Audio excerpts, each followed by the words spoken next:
Long before David became the famous king of Israel, his story began quietly in the small town of Bethlehem. David was born into the family of Jesse, a humble farmer from the tribe of Judah. Jesse had 8 sons, and David was the youngest of them all.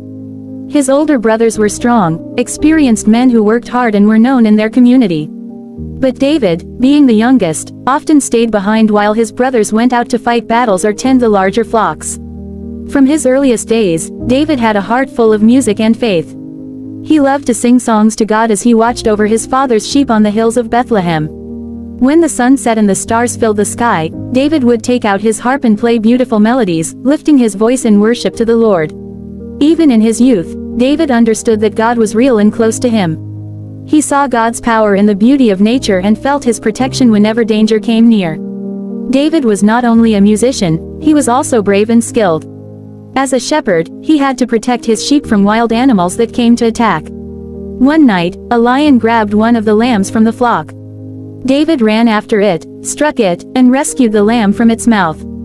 Another time, a bear came out of the woods to steal a sheep, and David fought it off with his bare hands. Through these experiences, David learned courage, faith, and dependence on God. While David was living his simple life in the fields, Israel was being ruled by King Saul. Saul had been chosen by God, but over time, his heart grew proud and disobedient. God sent the prophet Samuel to tell Saul that his kingdom would not last because he had turned away from the Lord's command. God had decided to raise up another king, a man after his own heart, someone who would follow him faithfully. One day, God spoke to Samuel and told him to go to Bethlehem, to the house of Jesse, because one of Jesse's sons would be the next king.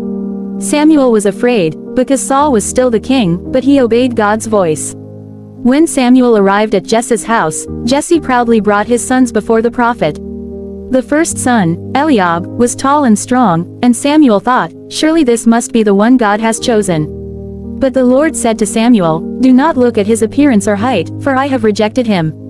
The Lord does not see as man sees. Man looks at the outward appearance, but the Lord looks at the heart. One by one, Jesse brought 7 of his sons before Samuel, but God did not choose any of them. Finally, Samuel asked, are these all your sons? Jesse said, there remains the youngest, but he is out tending the sheep. Samuel said, send for him, for we will not sit down until he comes. When David entered, he was young, with bright eyes and a heart full of humility. God spoke to Samuel's heart and said, rise and anoint him, for this is the one. Samuel poured the anointing oil on David's head, and from that day forward, the Spirit of the Lord came powerfully upon him. Even though David had been chosen by God, he did not immediately become king.